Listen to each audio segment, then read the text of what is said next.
আজকের এই তথ্য বিশ্লেষণে আমরা ইতিহাসের এমন এক পাতায় হারিয়ে যাব যা একই সঙ্গে চরম বিস্ময়কর আর ঘোর রহস্যে ঘেরা। হ্যাঁ, কথা বলছি প্রাচীন সিন্ধু উপত্যকা বা হরপ্পা সভ্যতা নিয়ে।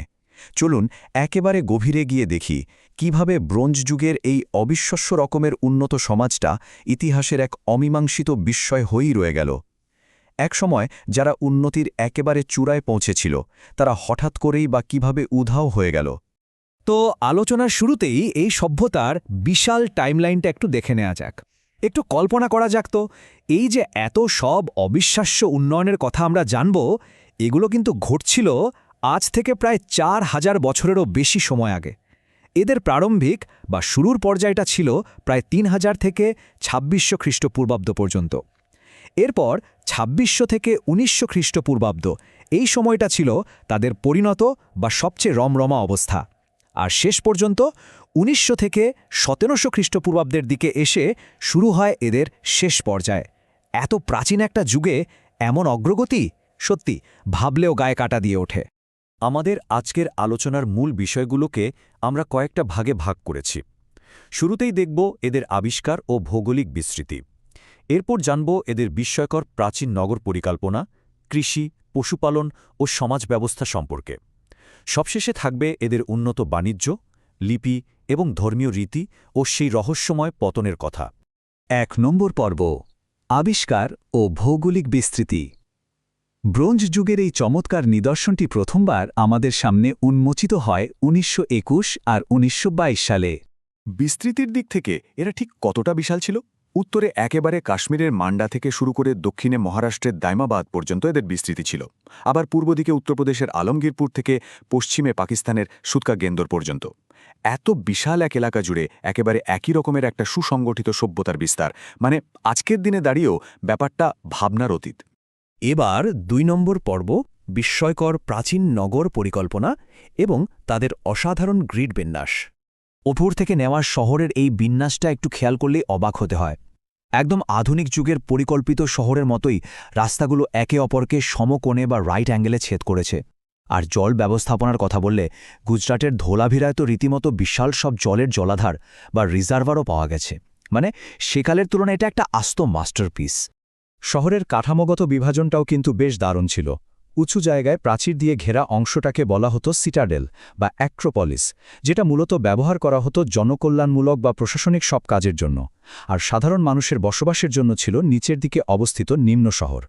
এই সুস্পষ্ট বিভাজন থেকেই কিন্তু বেশ বোঝা যায় যে ওই সময়ও অত্যন্ত সুসংগঠিত একটা সামাজিক আর প্রশাসনিক ব্যবস্থা সেখানে রীতিমতো চালু ছিল। তবে সবচেয়ে চমকপ্রদ দিকটা হল ওদের পরিচ্ছন্নতা আর স্বাস্থ্য সচেতনতা।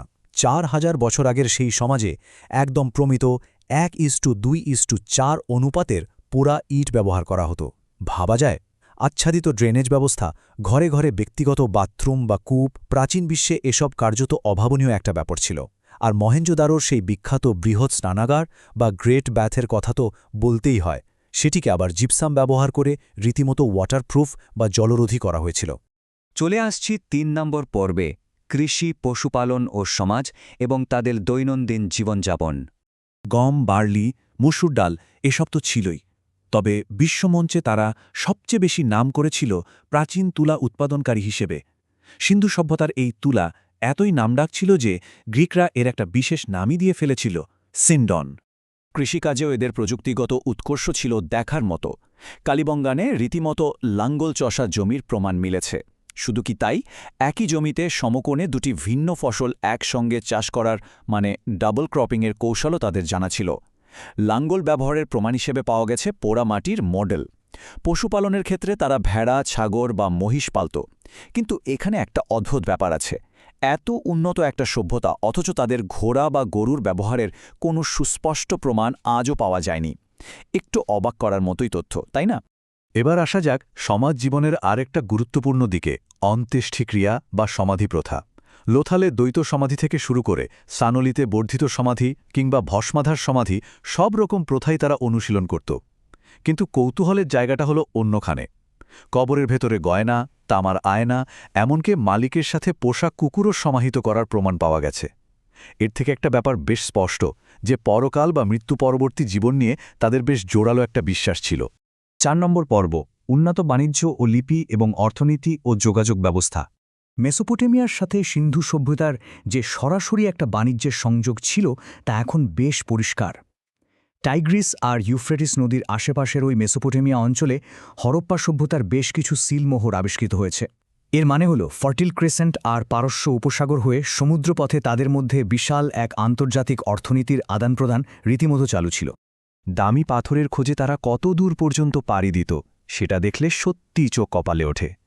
ল্যাপিস লাজুলি আসত সুদূর আফগানিস্তানের শর্তুগাই থেকে, সোনা আসত একেবারে দক্ষিণ ভারত থেকে, স্টিয়াটাইট আসত রাজস্থান ও গুজরাট থেকে, আর তামা সেটা আনা হতো রাজস্থানের খেতরি খনি বা ওমান থেকে। এমন বিশাল একটা বাণিজ্য নেটওয়ার্ক ওই সময়ে কিভাবে সামলানো হতো সেটা সত্যি এক বড় বিস্ময়। বাণিজ্য তো হল, কিন্তু পরিমাপের ব্যাপারটা? সেখানেও অত্যন্ত নিখুঁত এক গাণিতিক ব্যবস্থা ছিল। পরিমাপের জন্য তারা চার্ট নামের পাথর দিয়ে তৈরি সুনির্দিষ্ট বাটখারা বা ওজন ব্যবহার করত। আর সবচেয়ে মজার ব্যাপার হল, এই বাটখারাগুলো মূলত ১৬র গুণিতকে তৈরি হতো। এত বিশাল একটা এলাকা জুড়ে পরিমাপের এই যে অভিন্নতা, এটা তাদের বাণিজ্যিক দূরদর্শিতারই জোরদার প্রমাণ দেয়। কিন্তু এত কিছুর পরও এই সভ্যতার সবচেয়ে বড় রহস্যটা লুকিয়ে আছে তাদের লিপিতে। তারা যে চিত্রভিত্তিক লিপিটা ব্যবহার করত তাকে বলা হয় বস্ট্রোফেডন। এটা লেখার নিয়মটা ছিল একটু অন্যরকম।